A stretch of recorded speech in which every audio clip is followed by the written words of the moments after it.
Hello guys, welcome back to my channel. हाँ, जानता हूँ मैं कि पिछले 2 हफ्ते से मैं यूट्यूब से गायब था और ऑनेस्टली मैं पोस्ट करना चाहता था लेकिन मैं पोस्ट कर नहीं पाया। तो केरला से आने के बाद मैं कंसिस्टेंट रहना चाहता था। मुझे लगा कि मैं ट्रिप से वापस आया हूँ और इसके बाद मैं बिल्कुल कंसिस्टेंट रहता हूँ। जो लाइफ में नई नई चीज़ें हो रही हैं वो सब भी मैं दिखाऊंगा। लेकिन मेरा हो गया एक छोटा सा एक्सीडेंट और उस एक्सीडेंट के बाद मेरा जिम छूट गया। मेरी पूरी जो कंसिस्टेंसी थी वो कंसिस्टेंसी टूट गई और मेरा जो रिदम चल रहा था, बढ़िया रिदम चल रहा था, वो रिदम भी ख़राब हो गया।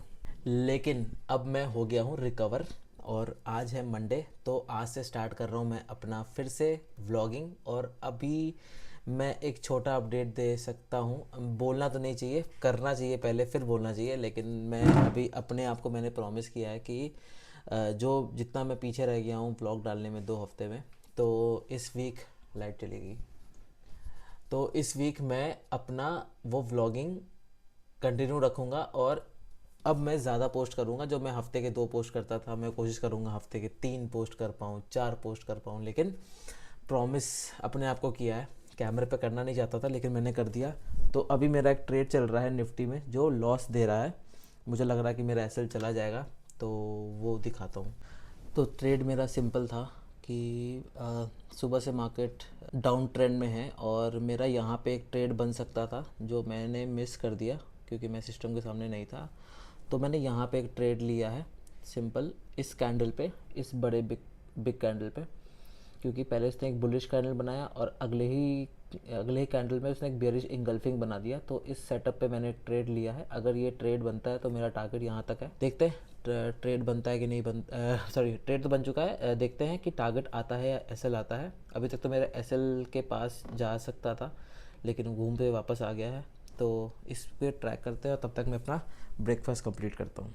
ऑप्शंस के चार्ट पे जो मेरी एंट्री हुई थी वो इस कैंडल पे कहीं हुई थी 171 के आसपास, और अभी 175 चल रहा है। मैं 30 रुपीज़ का टारगेट लेके चल रहा हूँ। अगर 30 रुपीज़ मिलता है मुझे तो मैं एग्ज़िट कर दूँगा। देखता हूँ क्या होता है। तो फ़िलहाल मार्केट साइडवेज ही दिख रहा था मुझे, तो मैं अभी ऑलमोस्ट एट कॉस्ट निकल गया हूँ। 171 में मेरी एंट्री थी, 167 मतलब 4 रुपये के आसपास का ही मुझे लॉस हुआ है। तो कोई बात नहीं, मैं एक और ट्रेड फाइंड आउट करूँगा। अगर इसमें मुझे कहीं और एक ट्रेड मिलता है तो एक लास्ट ट्रेड और लूँगा। बाकी मैं आपको गोल्ड समझाता हूँ कि भी मेरा गोल्ड में क्या हो रहा है। तो ये रहा मेरा गोल्ड का अकाउंट नंबर देख सकते हैं 501793 वही सेम अकाउंट जो मैंने आपके सामने परचेज़ किया था, अभी तक वही चलता आ रहा है। तो इसमें आप देखोगे कि अभी तक मैं ब्रेक इवन से थोड़ा ऊपर ही हूँ। मैं मेरा पता नहीं क्यों आप मेरा ट्रेड सिक्योर चेक करो, ठीक है। तो पीएनएल देखो, पीएनएल में मेरे आप देखोगे ना कि मेरे छोटे छोटे छोटे छोटे छोटे लॉस हुए, ठीक है। $40, $57, $45, $43। लेकिन जब मेरे प्रॉफिट होते हैं $93, ये अभी लास्ट हुआ था, इस वीक में, लास्ट वीक हुआ था मेरा ये $111। लोग कहते हैं कि फंडिंग अकाउंट के थोड़ा एग्रेसिव हो और उसको एक बार 3 बार में 4 बार में ख़त्म करो, फलाना ढिमकाना। बट पता नहीं कि मैं इसको भी ना अपना एक पर्सनल अकाउंट जैसे ट्रेड कर रहा हूँ। जैसे मैं रिस्क रिवॉर्ड लेके चलता हूँ कि 1% का रिस्क लूँगा, 3% का प्रॉफिट लूँगा। आप देख सकते हो जब मैंने रिस्क ले रहा हूँ तो 1% का लॉस किया है, यहाँ पे 0.82% का लॉस किया है। लेकिन जब मैंने प्रॉफिट किया है तो ऑलमोस्ट 2, ऑलमोस्ट 3, ऐसे करके मैं प्रॉफिट कर रहा हूँ। जब भी मैं लॉस कर रहा हूँ तो 1% के आसपास ही लॉस कर रहा हूँ, 0.186, 0.91, 1%। ये तो ट्रेलिंग हिट हुआ था मेरा $23 का, तो इसको छोड़ देते हैं। बट बाकी आप मेरा लॉस देखोगे तो 1% के आसपास ही लॉस है, लेकिन जब मेरा प्रॉफिट है तो मेरा 2%, 3% का ही प्रॉफिट है। इसीलिए मेरा विन रेशियो जो है 38% है। 38% पे भी मैं ब्रेक इवन हूँ। मेरे को तो बहुत अच्छी चीज़ लग रही है कि मैं 38% विन में भी, मतलब मैं 62% ऑफ द टाइम्स मैं लॉस कर रहा हूँ, स्टिल मैं अपना फंडेड अकाउंट को ब्लो नहीं कर रहा हूँ। तो ये मुझे बहुत अच्छा लगा इस चैलेंज में आके, ये डिसिप्लिन देख के। क्योंकि किसी भी ब्रोकर में आपका विन रेशियो नहीं बताता कि विन रेशियो क्या चल रहा है आपका। अगर आप अपना जर्नल मेंटेन करते हो तो ही पता चलता है, वरना नहीं। तो इसमें लेकिन मुझे दिख रहा है मेरे ट्रेड्स वगैरह कि मेरा विन रेशियो क्या चल रहा है, ओनली एंड ओनली 38%। तो ये था मेरा फंडेड अकाउंट अपडेट, ठीक है।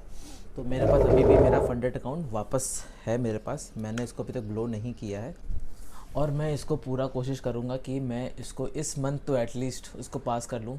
थोड़ा एग्रेसिव होता हूँ, 1% से ऊपर का रिस्क लूँगा तो 3 से 4 ट्रेड में मेरा प्रॉफिट हो जाएगा, फिंगर क्रॉस्ड। हाँ, तो मुझे एक बात आपसे बतानी थी कि जब मैं लास्ट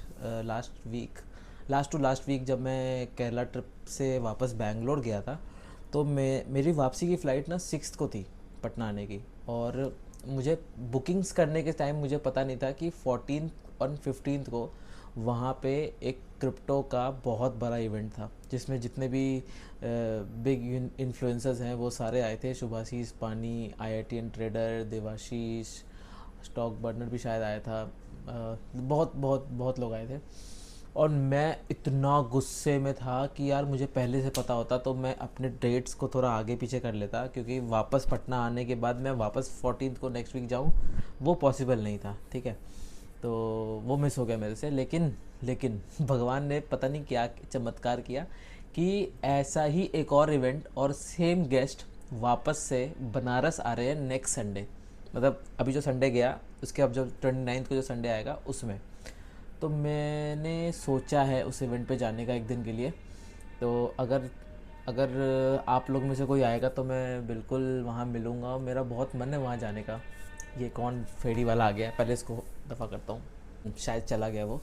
तो मैं मेरा मन कर रहा है उस इवेंट पे जाने का और मैं पूरा कोशिश करूँगा जाने का, क्योंकि संडे है तो वर्क के साथ मैनेज भी हो जाएगा। मैं सैटरडे जाऊँगा और संडे रात तक वापस भी आ जाऊँगा। तो ये एक अपडेट देना था भाई। मैंने लिया है फिर से री एंट्री यहीं पे 73 के प्राइस पे, और बस ये ब्रेकआउट देते जो इतनी देर से ये कंसोलिडेट कर रहा था। तो मैंने एंट्री यहाँ पे लिया है सेम सेटअप पे जो सेटअप मैंने पहले लिया था, कि यहाँ कहीं इस कैंडल पे जो लिया था ना मैंने, कि ये बुलिश बना के बियरिश एंगल्फिंग बनाया, सॉरी ये बुलिश बना के बियरिश एंगल्फिंग बनाया, तो लेकिन ये घूम गया। तो मैंने यहाँ पे भी यही सेटअप पे किया है कि ये बुलिश बना के फिर बियरिश बनाया, और ये सेटअप ज़्यादा इससे पावरफुल होता है क्योंकि इसकी क्लोजिंग में नीचे विक है और इसके क्लोजिंग के नीचे कोई विक नहीं है। इसके नीचे हाँ चलो टूट तो रहा है, देखते हैं भाई, तोड़ दे बस ये। अगर ये कैंडल यहाँ क्लोज़ करता है तो फिर मैं एट कॉस्ट ले आऊँगा 173 के आसपास अपना SL ले आऊँगा। देखते हैं क्या होता है, बहुत देर से ये वेट करवा रहा है यहाँ पे। गोल्ड मैं देख रहा था अभी 6% डाउन है, 6%, देख रहे हो 6% डाउन है, मतलब ये तो अंधा हो गया, अंधा गिर रहा है। तो इसके थोड़े पुल बैक में मैं कोशिश करूँगा कुछ करने का, लेकिन अभी मेरा फोकस यहीं पे है। अगर इसमें ये 30 रुपीज़ दे दे मुझे, बस 30 रुपीज़, 202 के आसपास मैं निकल जाऊँगा आज। देखते हैं क्या होता है।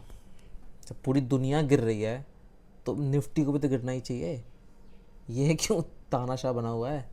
ये गिर जाए तो मेरा ये भागेगा ऊपर। देखते हैं यहाँ तक कहीं आए। टारगेट ये बहुत लंबा लगा हुआ है, इतना बड़ा टारगेट होना नहीं चाहिए, टारगेट तो मेरा यहीं तक होना चाहिए। इसमें 1:2 मतलब 60 पॉइंट इसमें है, तो 60 पॉइंट इसमें है तो उसमें 30 पॉइंट मिल जाने चाहिए अगर ये तोड़ के यहाँ से क्लोज़ करता है तो।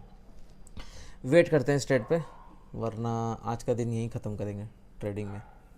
चल आया 194 198, मैं इसको क्लोज़ करता हूँ। ये देखो मैंने 173 में री एंट्री की और 201 में टारगेट डन, एकदम सटीक। 30 रुपये के आसपास का मेरा टारगेट था और 28 पॉइंट्स मुझे मिल गए। तो इसको कहते हैं रिस्क रिवॉर्ड बढ़िया मेंटेन करना। एक ट्रेड में लॉस, एक ट्रेड में प्रॉफिट, बट मैं end of the day profit में दिन क्लोज कर रहा हूँ। तो चलो मैं अब चार्ट दिखाता हूँ कि चार्ट में क्या हुआ है। ये है ऑप्शंस का चार्ट, 22,400 का पुट। एकदम मैंने यहीं पे मैंने एग्जिट प्लान किया था और यहीं पे आ गया। और अगर ऑप्शंस में देखेंगे तो अभी तक स्पॉट पे देखेंगे तो अभी तक टारगेट नहीं आया है। ये देखो अभी तक टारगेट नहीं आया, तो बड़ी कैंडल बन गई तो वहाँ पे बड़ा जंप आया और मेरा टारगेट आ गया। तो निफ्टी का तो आज का दिन हो गया ख़त्म। अगर गोल्ड में कोई ट्रेड मिलता है आज तो मैं उसमें प्लान करूँगा किसी पुल बैक पे। अब क्योंकि कैमरा मैंने उठा लिया है तो अब मुझे बहुत गिल्ट हो रहा है कि मैं इतने दिन से गायब क्यों था। क्योंकि मैंने स्टार्ट ही इसलिए किया था कि मैं अपनी जर्नी, अपनी ट्रेडिंग जर्नी, अपनी लाइफ जर्नी मैं शेयर करूं, और और आज मैं इसी जगह पर कभी कभी लाइफ इतनी फास्ट हो जाती है कि हम खुद से ही डिस्कनेक्ट हो जाते हैं। सो या आई एम बैक। और अगर तुम भी लाइफ में कल का इंतज़ार कर रहे हो कि कल आएगा और मैं कल से स्टार्ट करूँगा, तो कल नहीं आता। उठो और स्टार्ट करो, और कल से नहीं, आज से ही।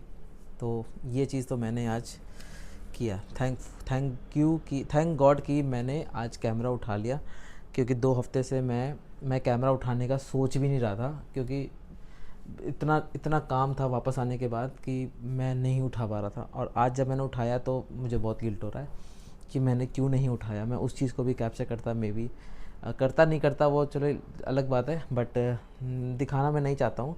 बट स्टिल मुझे कैमरा तो एटलीस्ट जो मैंने प्रॉमिस किया था अपने सब्सक्राइबर्स के साथ, वो मुझे एटलीस्ट फुलफ़िल करना चाहिए था। तो अब मैं ऐसा नहीं करूँगा और मैं कंटिन्यूस व्लॉग डालूँगा। बस देखते जाओ कितने दिन आते हैं, मतलब कितने दिन आते रहने चाहिए। तो क्या गज़ब का मैनिपुलेशन हुआ। अभी ट्रम्प का ट्वीट आया कि रशिया के खिलाफ अभी अगले 5 दिन के लिए कोई भी न्यूक्लियर पावर प्लांट्स में वो मिसाइल वगैरह अटैक नहीं करेगा, और जिसकी वजह से मार्केट जूम से ऊपर, जो गोल्ड -10% था वो -2% हो गया, और क्रिप्टो मार्केट भी फुल भागा ऊपर। और बाद में ईरान का प्रेसिडेंट कहता कि हमारी ऐसी कोई बातचीत नहीं हो रही है। मतलब बिल्कुल ही मार्केट में क्या हो रहा समझ में नहीं आ रहा। तो आज तो मैंने गोल्ड में कोई ट्रेड नहीं किया, इसलिए मैं दूर रह रहा हूँ उसे।